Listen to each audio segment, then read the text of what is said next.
Oh, well, I don't have that anymore. But if you see me act a fool, that's because I'm here at home.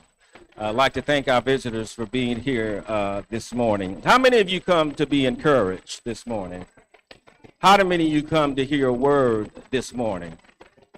I'm not going to be long, but I'm going to take about 30 minutes, and I heard that your pastor, he preaches about 45 minutes, 50 minutes, or an hour and 20 minutes. But I'm going to stay within 30 minutes because I'm much older and I can't preach that long and that hard anymore. So we're going to do some teaching and some preaching, and I'm going to give you a few skills, and I hope you can take it home with you. Turn your Bibles to Philippians chapter 4, verse number 6 and 7. If you don't have your Bibles, feel free to pull out your phones. We're going to ask you to silence your phones at this time. I was at a church preaching a couple months ago, and the phone started ringing in the church, and the person answered the phone. Boy, if we did something like that in church, we would have got a skinning. We would have got a whooping. And so we're asking each of you, if you have your phones on ring, put it on silent and let it vibrate, okay? Philippians chapter 4, there is a powerful prophetic word that I believe that the Apostle Paul is offering us today in this complex and confused society that we live in. I like the Word of God because it is able, in a very practical way, to give me the skills that I need when I'm faced with these challenges. Is anybody here this morning faced with any type of challenges? Any type of complexities or something that is keeping you awake at night? Maybe you have a son and he snuck out the window, and I get these cases all the time, and you don't know where he is. Maybe you have a daughter that has ran away and you don't know where she is. Maybe your husband has not come home in 4 days, or your wife has decided to seek after her career and now she's in school and she's talking about divorce. I'm talking about challenges that we are faced with every day. Can I get a witness? In this text, we find Paul writing to the Philippian church to encourage them like I plan to encourage each of you this morning. Philippians chapter 4, if you have it, let's stand up in the presence of the Word and in the presence of God, and then let's just kind of walk through these two verses. But Paul said to the church at Philippians, do not be anxious about anything. I want y'all to say, I ain't scared of nothing. But in everything, by prayer and supplication with thanksgiving, let your requests be known to God. I want y'all to say, because I got God on my side. And the peace of God, which surpasses all understanding, will guard your heart, your mind in Jesus Christ. Say with me, I'm protected by the blood. Follow me, I'm not scared of nothing because I got God on my side. And I'm protected by the blood of Jesus Christ. Let's give God a big hand praise. You may have your seat.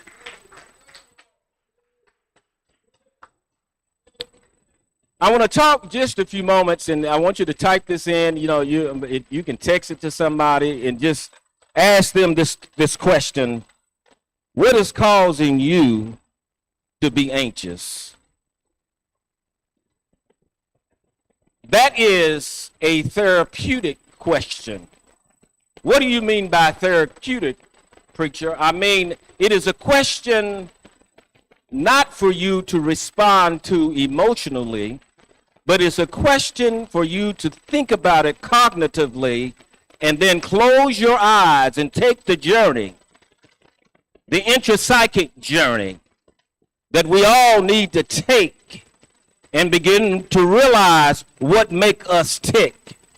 It is a therapeutic question that we need to understand, a question that we need to reflect on, because many times anxiety, it affects our emotions, our thought process, and our behavior. I think I'm saying something right now. The question is, what is causing you to be anxious? For the last 25 years, my goal has been to bring some skills and some frameworks and a template and a narrative and some languages to the church to begin to understand that we're not only spiritual, but we're human. We're not only divine, but we're carnal. And so having this training for the last 25 years and practicing therapy with so many clients, thousands of individuals, I begin to recognize that the church needs to shift and begin to talk about mental health. Can I get a witness in this place? And so the reason why I am talking like this, because your pastor told me, and he reminded me, Dr. Holland, it is Mental Health May. And I would like to start talking to my church about common diagnoses that church folk deal with every day. Are y'all following me? I know that somebody's listening to me or challenged with some type of mental health symptom that they're dealing with every day. Can I get a witness? So in this text, we find Paul encouraging the church at Philippi. The church of Philippi was a new church, and it was facing persecution and financial challenges. Like many of us today, we're facing some type of persecution, whether it's emotional, whether it's physical. Can I get a witness? We're dealing with financial disparities. Does anybody here know what I'm talking about?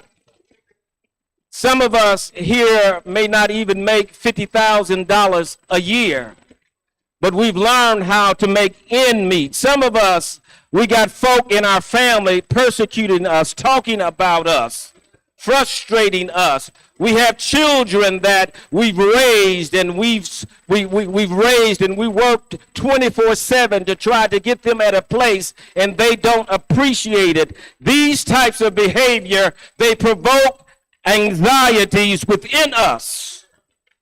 Philippi was an important city of Macedonia. It was an area of Greece, which in that time it was under control of the Roman governor. If you remember, during that time, maybe about 57 or 58 AD, after Christ was crucified, there was this great persecution. And if you're a person of color in this country, or even a European person, you're under persecution by certain systems that have been designed to repress us. Am I talking to anybody this morning? How many of you been working for 10 years but haven't, yeah.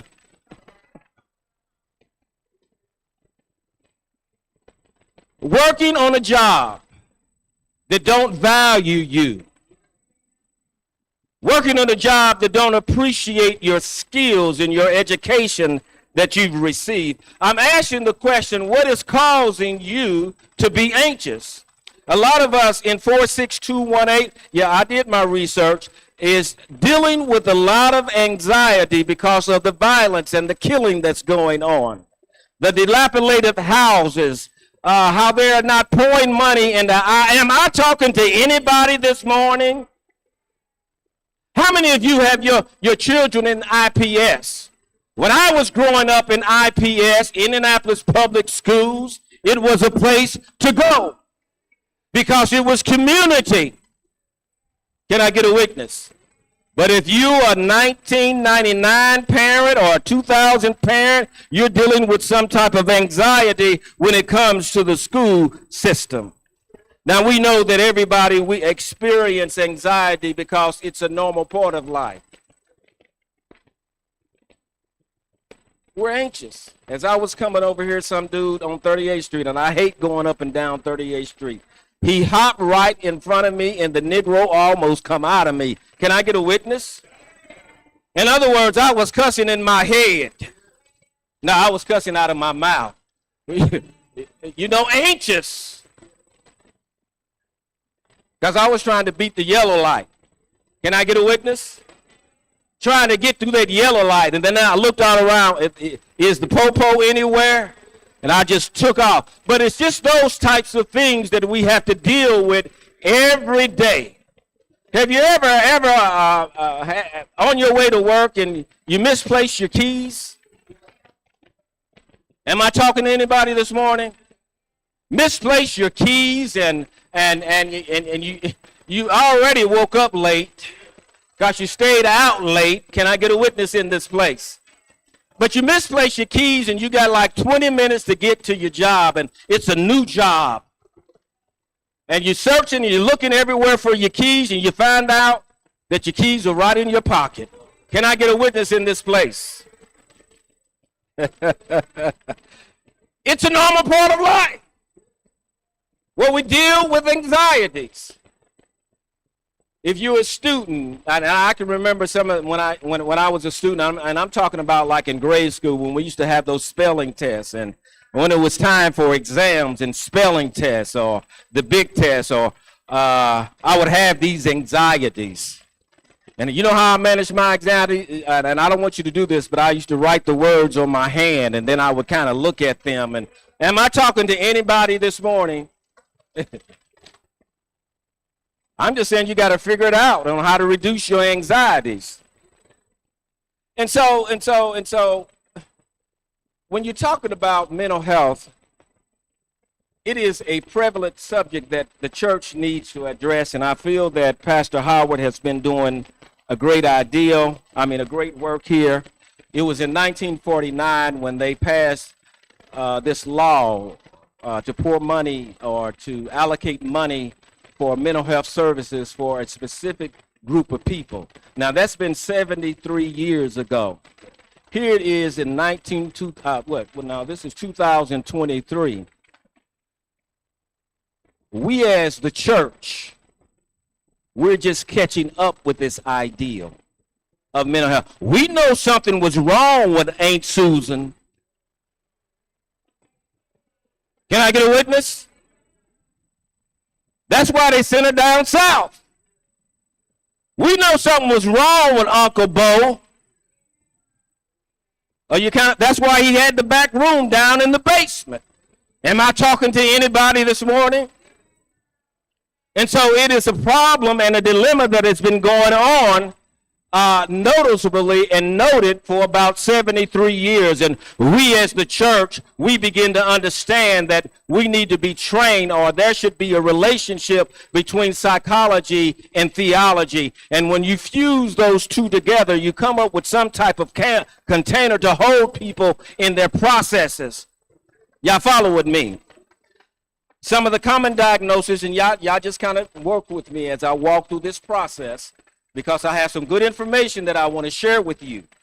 And then I'll preach the hell out of this thing for you, okay?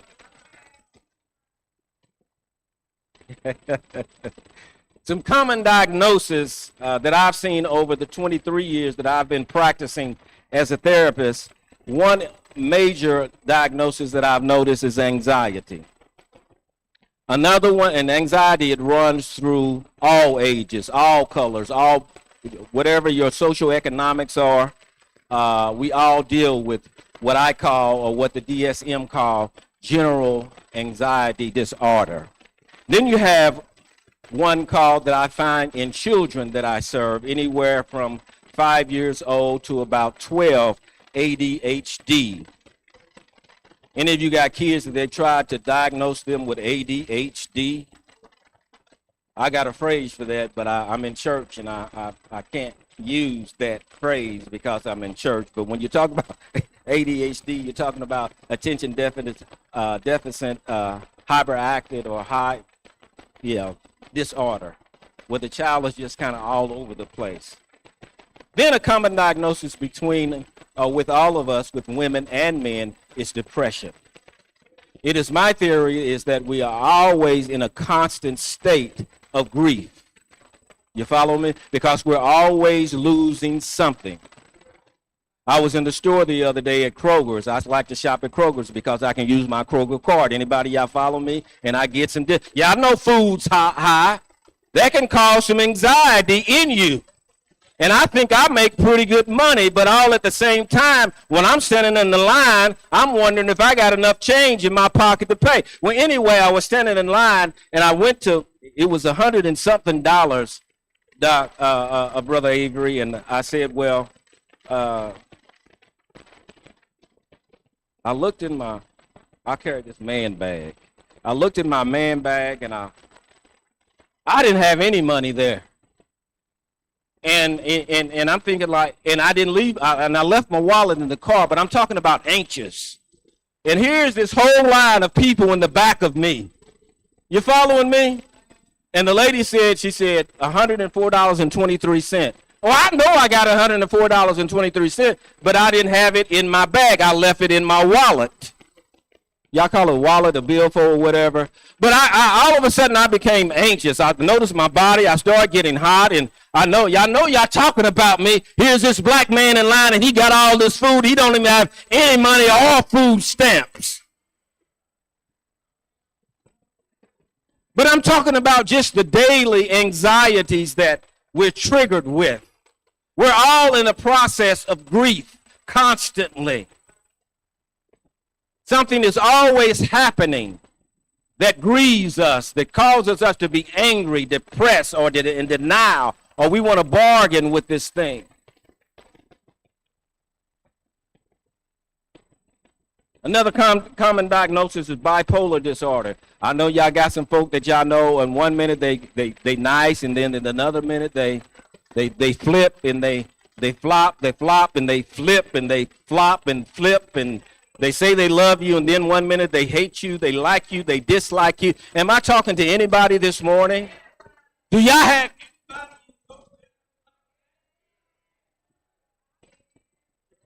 anybody married to anybody like that? Anybody dating anybody like that? My grandson, he's 27 years old, and bless his heart, he called me. He said, Granddad, I need to talk to you, man. I said, what's going on? He said, I got female problems. I said, well, welcome to the club. Well, welcome. He said, no, in 1 minute she talking about how much she loved me, and then the next minute she started tripping on me. I said, welcome. Granddad, I think she has bipolar disorder. I said, what you know about that? Well, I said, well, you got it too. Y'all following me? But some of the common diagnoses that I have worked with over the years is like anxiety, ADHD, depression, bipolar. And this is a big one that I find when I'm working with children in school, somewhere from age 5 to about 13. And we call that disruptive behavior discharge. I call them baby kids. Is there a new name for baby kids? Y'all help me. I need to catch up with the time. They baby kids. Yeah, I got some kids. I had this kid, and I'm not going to say his name. Let's call him Anonymous. And Anonymous would just tear up a classroom. The teachers would call me and say, Dr. Holland, we have Anonymous, and he's just tearing up the classroom. Could you get here ASAP? I said, you better call the psychologist and the social work there.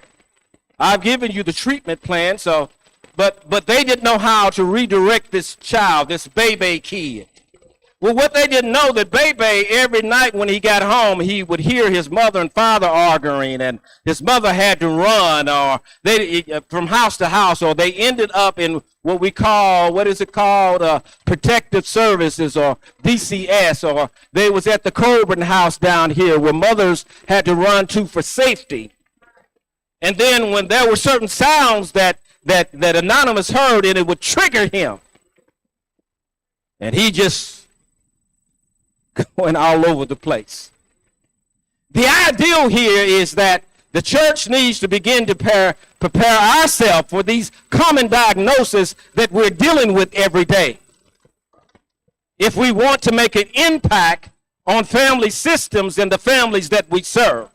Now, can you imagine, Brother Avery, you the bishop of this church, you got 20 people in your church, 20 with anxiety disorder, 20 with depression, and 20 baby kids, and y'all follow what I'm saying?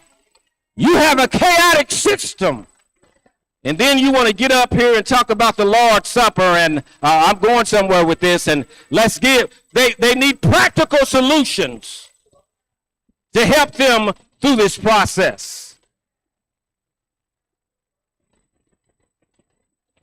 Now, I know I got some Church of Christ believers because I still believe in the Lord's Supper. Remembering what God and Jesus had done for me, I still believe in prayer. But can you imagine having 80 people with these different diagnoses in your church? I was telling one church, and it was about 600 members there, and I told them, according to statistics, 2 out of 10 people in your church is dealing with depression. 3 out of 10 people is dealing with anxiety. And then I said, let me add it all up. You got about 75 crazy people in your church. This making sense to y'all? I'm going to get to the preaching. But is it making sense to you? That's what Paul was kind of alluding to. But he said it from a theological standpoint. And so this morning, I am trying to explore the impact of anxieties and how we worry and how uneasiness and nervousness affect us. Now, somebody might be asking the question, how does anxiety look? I'm sweating already? Oh, you see it coming. I'm going to get this sweat off. Thank you, little preacher. Anxiety is in the mind, and how anxiety affects the body, and it's a body reaction towards stress and danger and unfamiliar situations. It's a sense of uneasiness. Y'all remember when Peter was on the water? Y'all know about Peter being on the water and how he was trying to figure out how he was going to step into the unknown. You're going to have some unknown situations that you're dealing with in this life. We call that in psychology liminal spaces. Liminal spaces is where you are standing on the threshold of a breakthrough and about to go to the next level. Y'all walk with me. It's like moving from boyhood to manhood. It's like moving from a young lady to a grown a woman. It's a liminal space that we live in, and we live constantly in liminal spaces. I wrestle with my colleagues about this idea. I said anxiety is designed to push us in the space of liminality. Y'all remember what liminal spaces are? It's the unknown. They're designed to push us to the unknown, or captivate, or to hold us captive in the known. Oh, Lord. We got some folk here this morning that just refuse to move out of the known to the unknown. I got this friend that I ran track with in high school, and every time I meet him, he talks about what we did in 1976. Yeah, we was cool. We had them big afros. They was flowing in the back and everything. But in order to move forward, we can use that as a platform and a foundation, but I can't run a 220 like I used to, or 100, or whatever, they 440s or whatever. Now I can play it and run on an Xbox, or y'all follow what I'm saying? Or I can become a coach. But the ideal here is that when we're experiencing anxiety, I want you to take this with you. That is it possible that it's trying to push you into liminality? Remember, liminality is that space of the unknown. You remember the story of Moses when he left Egypt. Where did he go? To the desert. The desert was what? An unknown space. Y'all follow what I'm saying? But what if Moses had decided to stay in the known? If Moses had decided to stay in the known, he probably would have became the first Pharaoh, but he never would have opened up the Red Sea. Are y'all following? Wow, that's shouting material right there. If I was about 25 years younger, Brother Avery, I would preach that thing. Y'all follow what I'm saying? If he had stayed in I hear you, Lord, I hear you. If he had stayed in the known, y'all follow what I'm saying? He probably would have had riches, and people would have revered him, but he would never have the opportunity to talk to God. Y'all gonna get it in a minute. I'm talking about liminality, spaces of the unknown. Are y'all following me? If he had stayed in the unknown, he would have married that Egyptian and would never marry that Israelite. Y'all following what I'm saying? If he had stayed in the unknown, he probably would have killed another person instead of healing Israel. Are y'all following what I'm saying? The ideal here is that anxiety, and I want you to get this as a believer and a Christian, and I'm going to look at a few therapeutic principles to kind of help you here, is that the next time that you're experiencing some anxiety or you're feeling anxious, maybe that's the push to push you in the unknown. Because from a biblical standpoint, what you need to understand, everything you need is in the unknown.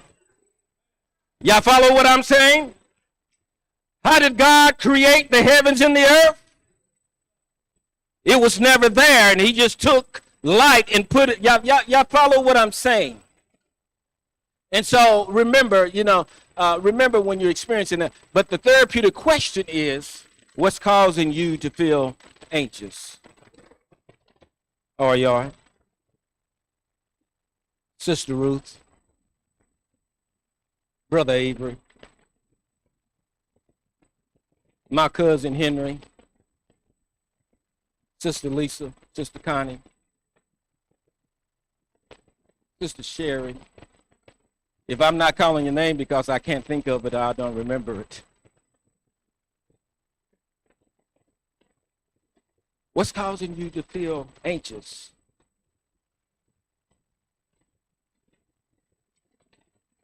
I got about 10 or 15 minutes left here. It was getting good to me, and I thought I better kind of back off on that ideal and kind of get to these points right here.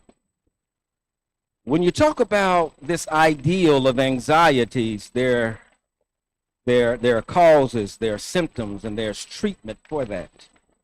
When you're talking about anxiety, the causes of it, according to scientific findings, they say it's genetic or it's environmental. In other words, it's passed through generations and generations. Okay? I had a dog. I was doing some pet therapy. It's so interesting doing pet therapy these days. I mean, people have dogs and they want to bring the dogs to therapy. But the client came to therapy and the family was trying to find out, why is my dog so skittish? The dog is afraid of everything. You know, you say, the dog.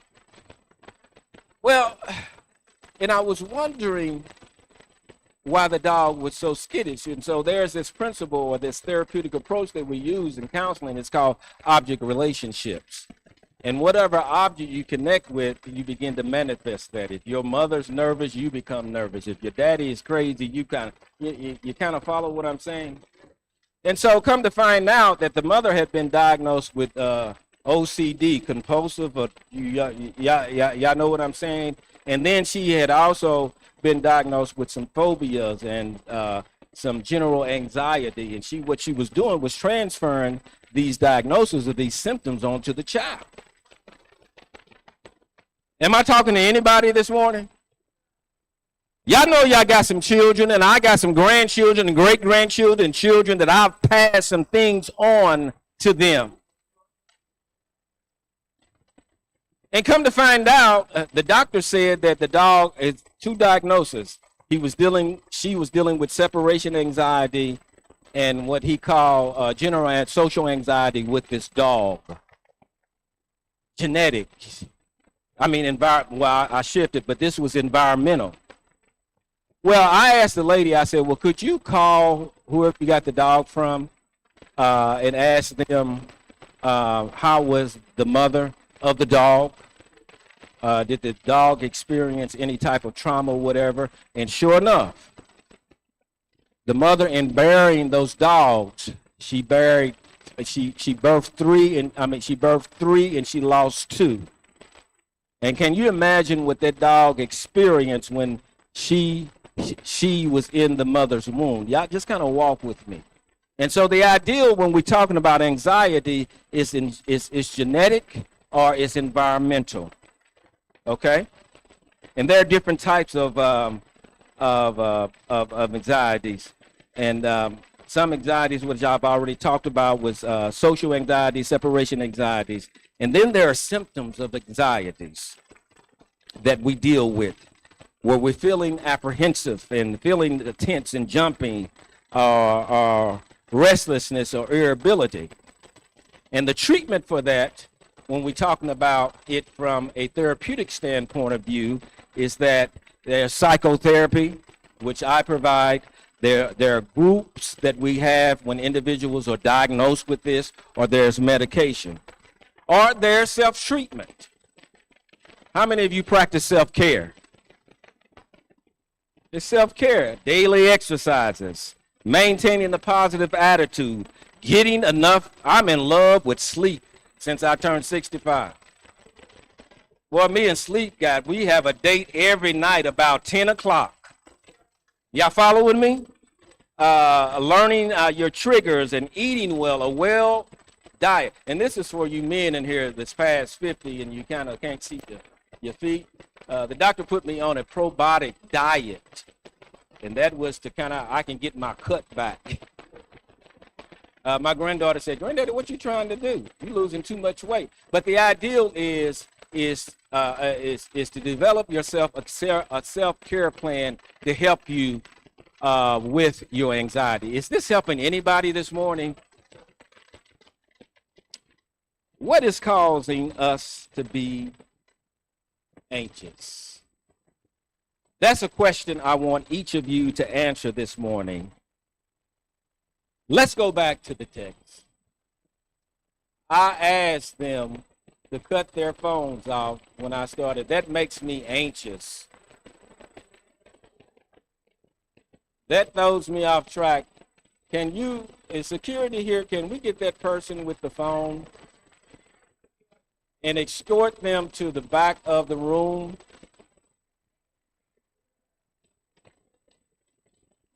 I thought I laid the groundwork for that. I'm getting ready to shift right now.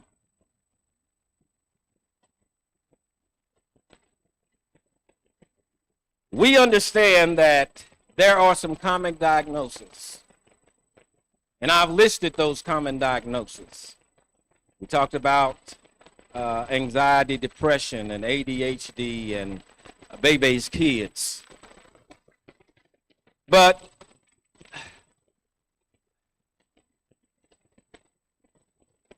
the treatment, we talked about what the treatment was and the symptoms and the causes of that. But when you look at this text in Philippians chapter 4, over 2,000 years ago, God had prescribed a prescription for our anxieties.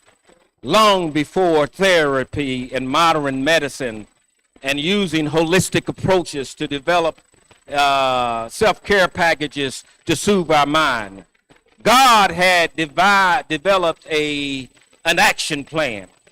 Can I get a witness? An action plan that was designed for each one of us. Y'all do know what an action plan is, don't you?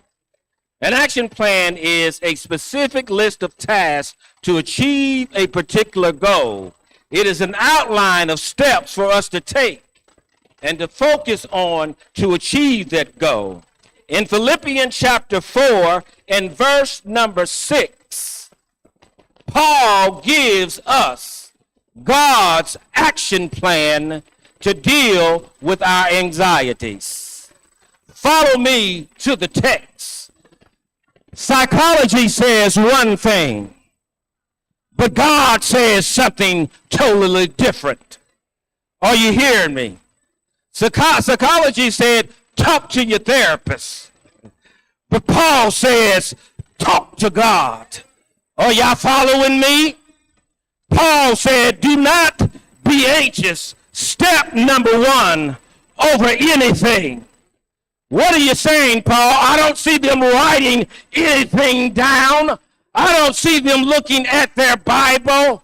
Well, let me explain it. Paul, the church was under attack. They was filled with anxiety. They were scared. But Paul said to them, don't be scared, because I know somebody. What are you saying here, Paul? Give voice to your repressed power. All of us here this morning, we have repressed power. And the society that we live in tries to repress those powers. There are what we call risk factors that are repressing our power, our own doubt, our lack of confidence. Y'all following what I'm saying? Therapy says one thing, but God says something else. He said, don't be anxious about anything. That job, don't be anxious about it. That marriage, don't be anxious about it. Those doggy kids, don't be anxious about it, because you got some repressed power.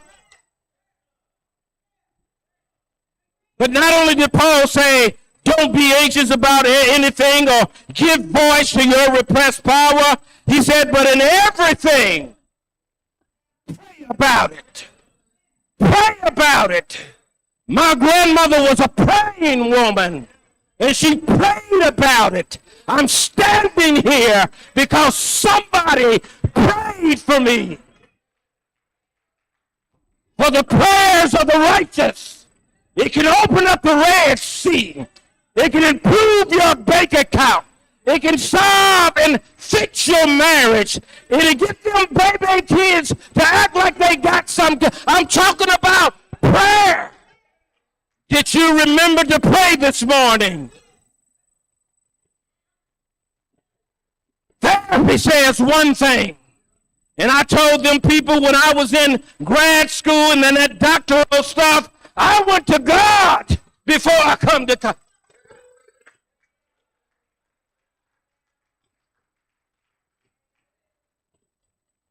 What are you anxious about? What's causing you to be anxious? Paul said, but in everything offer prayers with supplication. You know what that means? That you need to fall down on your knees and say, God, Father, I stretch my hands to thee, for there's no other help I know. You brought me from nothing to something. I'm talking about praying to him, begging him, pleading to him. Y'all follow what I'm saying, church? Sometimes you got to fall to your knees and pray. And when you get up, Paul said, go in to Thanksgiving. Thank you, Lord. Thank you for blessing me. Thank you for saving me. Thank you for money in my account. Thank you for healing my disease. Are y'all following me? God has an action plan. He says, don't be anxious for anything, but in everything, number 2, pray with supplications and thanksgiving. But this is the one that I really like. Paul said, let your requests be known. Stand up for me, church, and I'm going to close out this way. Let your requests be known. Say it with me, church. Let your requests be known. Let your requests be known. That's part of God's action plan for us. He says, don't be anxious for nothing. In other words, tap into your voice. There's a voice of power in you. Self-talk. Move people's voices out of your head. Step into your voice. Are you following what I'm saying? But not only step into your voice, pray about it. Offer it with supplications and be thankful. But then Paul said this last phrase is, make your requests be known. I was looking at Tamara Hall's show the other day, and I like Tamara Hall because she's very attractive, and she has, it's supposed to have been a joke, and she has these documentaries that she has, but she showed just real quick that morning, I think it was Tuesday morning, there was this lady getting out of her car. It was in Los Angeles, and she had parked on a hill. She went to go get her baby out of the car, the stroller out of the car, and then she took the baby and put the baby in the stroller. All of a sudden, the stroller started rolling down the hill. The mother goes after the baby, but she slips and falls. She tries to get up, and the stroller is going into traffic. Going into traffic. And she tries, and she slips again and gets up. And as the stroller was going in the traffic, it was a man out of nowhere grabbed the stroller and pulled the baby out of danger. The lady was on her knees, and I can only imagine she was letting her requests be known. And God came out of nowhere and saved that baby's life. I'm stopped past to tell you, just like that lady, if you're in danger, let your requests be known. And God will send an angel out of nowhere to help you manage your anxieties. Can I get a witness in this place? Is there anybody here that's dealing? Come on up, chorus. Come on up, choir. Let's take this thing on home. Anybody here dealing with any anxieties? Anybody here dealing with any depression? I need you to come up for prayer. Anybody here dealing with any bipolar? Anybody here got any baby's kids? Anybody here has tried therapy, but therapy has not worked? Well, God has a spiritual package, and Paul talks about it, and he talks about this package that God has put together. It is God's action plan, and I'm asking you to write down these ideals or go back and revisit Philippians chapter 4, where Paul lays this thing out. He lays it out, and he says, you don't have to be anxious. because God has given and put power in all of you. You don't have to be scared because you can go to God and pray. And as you feel like you're not praying hard enough, Paul said, get on your knees and beg. And when you stand up, just thank him if it haven't happened.